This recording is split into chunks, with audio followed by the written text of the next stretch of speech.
Welcome to this week's episode of Tech Total Access. I'm your host, Grayson Wimbish. Here with me to recap the past week in Hokie sports are our analysts Ian Andrews and Ryan Dye. The men's tennis team took on Texas but were edged out 4-3. The Hokies lost the doubles match but were able to tie up the game with one match left but weren't able to take the win. So what do you guys think is making this season so hard to get going?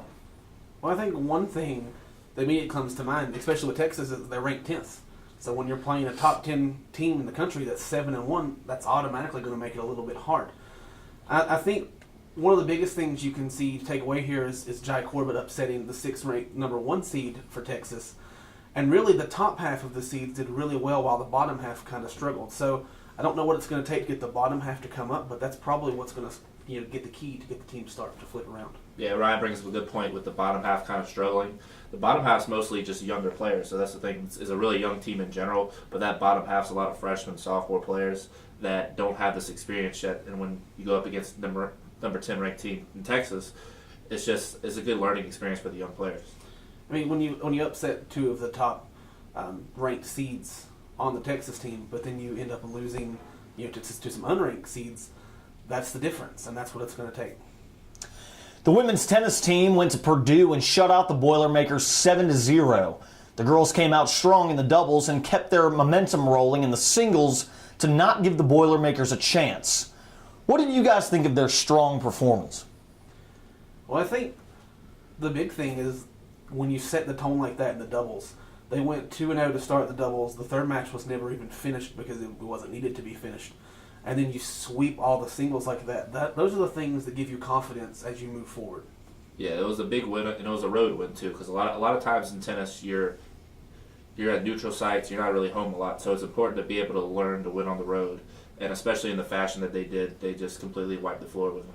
Now you've got Marshall and Radford coming up at home. That's a really good chance to get the 6-1, start to get some momentum, and maybe even start getting ranked. As you start looking a little bit farther down the road towards ACC play. Yeah, their only loss was to a top 10 team, so if they can win these next 2 games, they have a good chance of being ranked. That'd be big time. Coming up after the break, we will talk about the track and field and swim team's strong weekend at home. Stay tuned. It's a beautiful day out here. Sunny today with light breezes, giving way to clouds in the afternoon. We could see some light precipitation to moderate precipitation later on, followed by powerful storm-like conditions. 90 miles per hour winds are expected. Authorities are asking everyone, stay indoors. Come on, that's it. Let's go.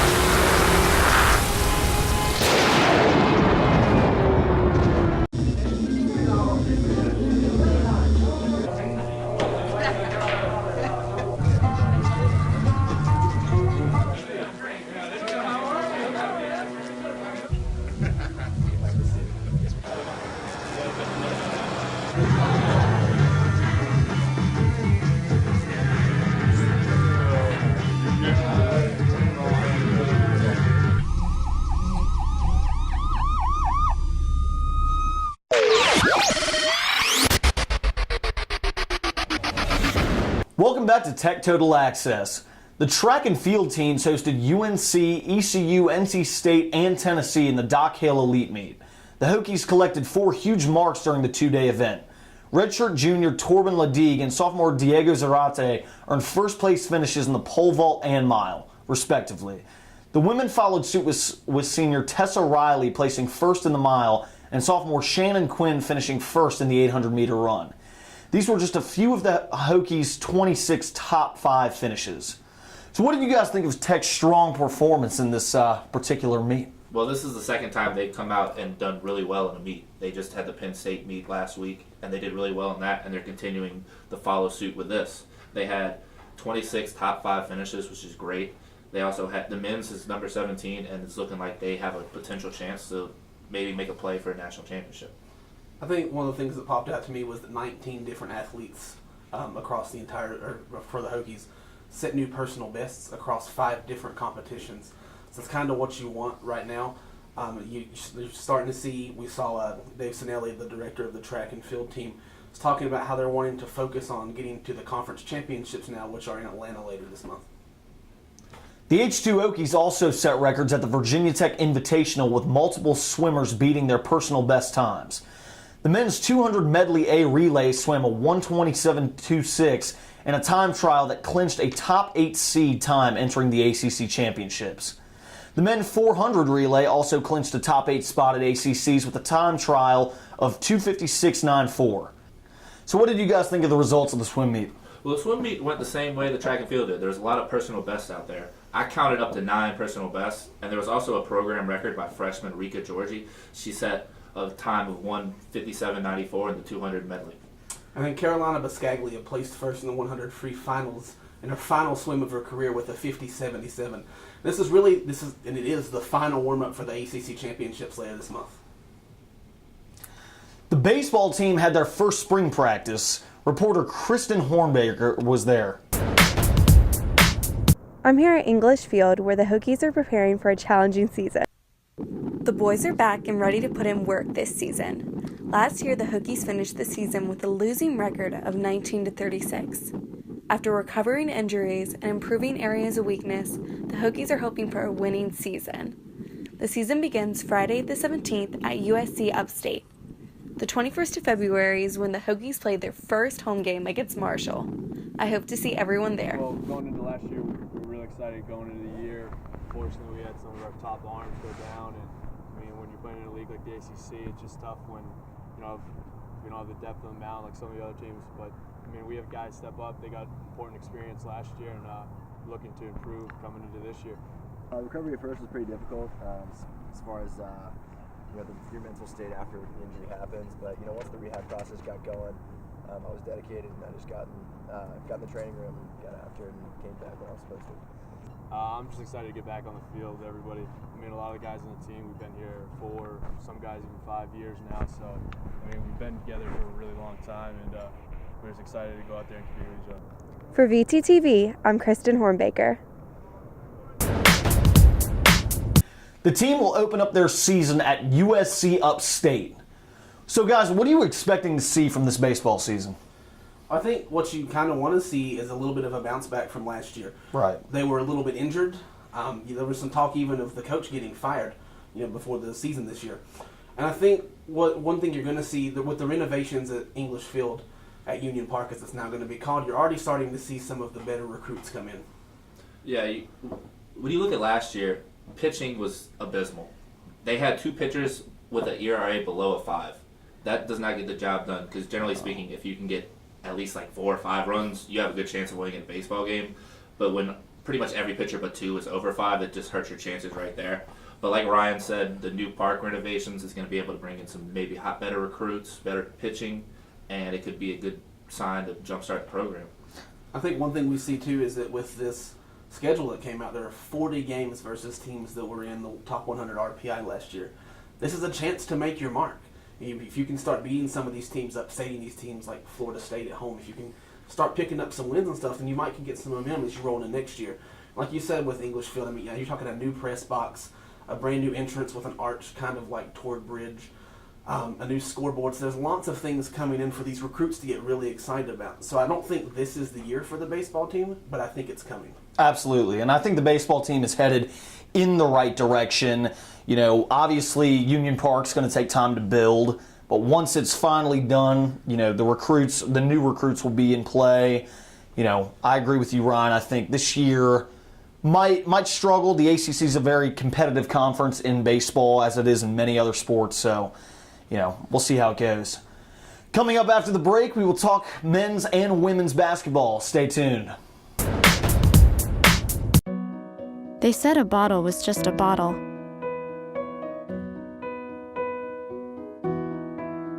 That no one would ever notice me.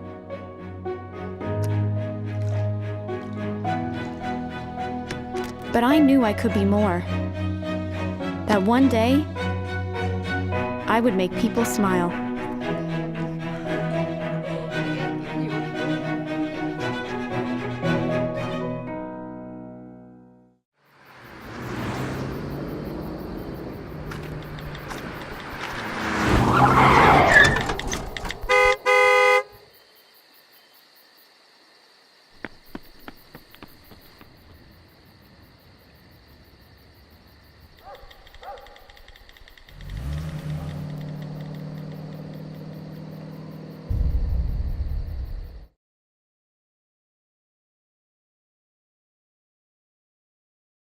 Hey, did you know 2.4 million loving cats and dogs in shelters and rescues need our help to find a home? Let's go to theshelterpetproject.org and meet a few who are in a shelter near you.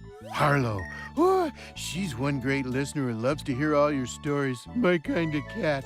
Cerulo is a sweet, goofy boy who's eager to please. Sounds just like another dog I know. So go to theshelterpetproject.org, search your local shelters and rescues, and go for a cuddle with your next best friend. Adopt.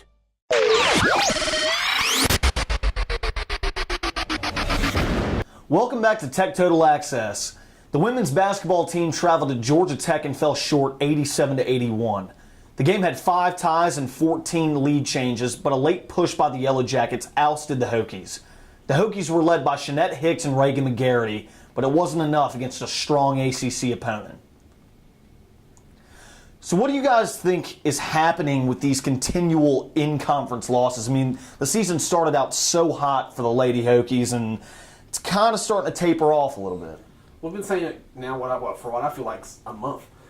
They've gotten to ACC play, and suddenly you're not playing Presbyterian anymore. Yeah. You're playing better teams who have better depth, and it's catching up to them. These girls only go 6-7 deep, really. Kendall Brooks comes off the bench, and other than that, they don't really have a 7th player that can consistently give them any kind of offense. Yeah, I agree with what Ryan says. You get into ACC play, like in pretty much every other sport, the ACC is a power conference. So when you get into play, it's a lot harder than when you're playing all these non-conference games. Look at their non-conference schedule. It's unflawed. So when they get into ACC play, I don't think they have the level of talent to compete with these other teams, and I think it's also a mental factor.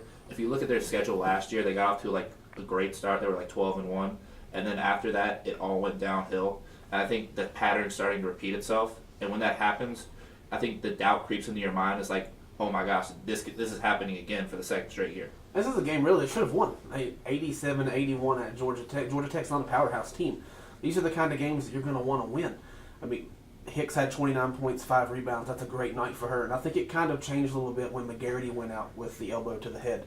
She missed the entire 4th quarter, and if you look, that's kind of where the Hokies lost the entire game. So I think that's a game you should have won. I mean, obviously they didn't, and now it doesn't get any easier with 13th ranked Louisville coming into Castle. And in the skid, they've already lost a 3-ranked team, so it might not be the biggest thing to panic about it because there are good teams in there, but there's also teams that they should beat and that they need to beat in order to be taken seriously by the selection committee. And me personally, I have a lot of confidence in Coach Kenny Brooks. I think the best days of Virginia Tech women's basketball are ahead of us. But Ian, I agree with you. I think it is a mental game. It absolutely is. And them seeing what happened last year, and they're like, oh no, we won all these games. We won 16, and now like things are starting to change a little bit. But confidence is key, especially in the ACC. So I think another thing to kind of go off what you said, the mentality thing. After the Florida State loss by 30. You went and asked them in the media, how you feel, and the players, they didn't seem upset about it. It's almost as if they kind of know what's going to happen. And you can't go into any game with that sort of mindset. No. If you think you're going to lose, you're going to lose. And it'll be interesting to see where Tech goes with the postseason. I think they're pretty much a lock for the NIT. They've beaten some good teams. They've beaten Nebraska and Auburn, and obviously the home win against Tennessee is the marquee win. But I mean, I don't think the selection committee is going to take a 3-7 ACC team. I agree. If they want to get into the tournament, they definitely have to get the ACC record at least up to 500. And with that, moving forward, the men's basketball team traveled to Charlottesville to take on the in-state rival, University of Virginia. Reporter DJ Jones has more. I'm reporting here from John Paul Jones Arena, where the Hokies just lost their opponents, the Virginia Cavaliers, 71-48. The men's team traveled to Charlottesville, Virginia last Wednesday looking to seize a stake amongst the ACC rankings and to steal bragging rights from their formidable opponents, the Virginia Cavaliers. Buzz Williams and company were completely aware of the hype surrounding this game, but were in no way prepared for the roaring crowd at John Paul Jones Arena. While they would control the pace of the game early on, Virginia Tech's shooting percentage gradually declined, and UVA capitalized on their points and took control in a heartbeat. Tech will hang tough, but there was, if anything, a minimum indication that they would be able to come back from such a wide point margin. Many Hokie fans would travel the distance, only to leave in disappointment. They still remain faithful in their team and their coach. Coach Williams and Coach Bennett shared their thoughts on the game and going forward. You know, everybody on our schedule, ACC is, you know, you're so competitive. You look at Pitt going into Carolina, and it's a 1-point game or a 2-point game, and you have to be ready. You have to be ready at home, and I talked about collectively being as competitive and playing to win to the best of our abilities. It's a credit to them. The thing that hurt us most, other than what you mentioned, was our turnover rate was way too high in as slow a game as that was. 22% of the time we gave the ball to them without a shot, and that's mathematically incredibly hard to overcome. With the loss well behind them, and so too a devastating loss against the Miami Hurricanes this past Wednesday, the Hokies look to redeem themselves this Sunday at a sold-out Castle Coliseum, where they will hopefully prove to their UVA rivals who's truly the best. Reporting from Charlottesville, this is DJ for Virginia Tech Total Access. So that game was a tough one. You know, they walked into John Paul Jones Arena and definitely wasn't the prettiest loss. So what did you guys think about their performance? Well, I think the story for this game, this is the story that it's been all year. They got destroyed on the boards. They were out-rebounded 37-22, and they gave up 11 offensive rebounds to UVA. You're already not shooting the ball well. Tech shot 35% from the field. They shot 3 of 20 from 3. So you're already shooting bad, and on top of that, you're getting killed on the boards. You're giving the other team, who is is actually ranked and is much better than you, you're giving them more opportunities to score the ball. And this is how it's been all year. They had 2 players with above 5 rebounds. It was Zach Leday and Chris Clark. They both had, Clark had 7, I believe, and Leday had 6. Everybody else either had 1 or 2 rebounds. If you really want to compete, especially in the ACC, you can't keep getting out rebounded like this every game. I think the difference in styles is the biggest thing. Virginia Tech likes to get on the break. They like to get things going fast, get in a rhythm shooting. That's what they want. UVA, on the other hand, they don't outside of Perantes, they don't have a scorer, like a legit go-to every play type of scorer. So they want to slow it down and move the ball around. And plus that pack line defense, it doesn't matter who's on the court. It seems like that defense is great. So I don't think anybody really expected to get a win on the road. What you want to do now is you want to go to Miami, pick up the win against a Miami team that you're probably even or maybe just a little bit better than.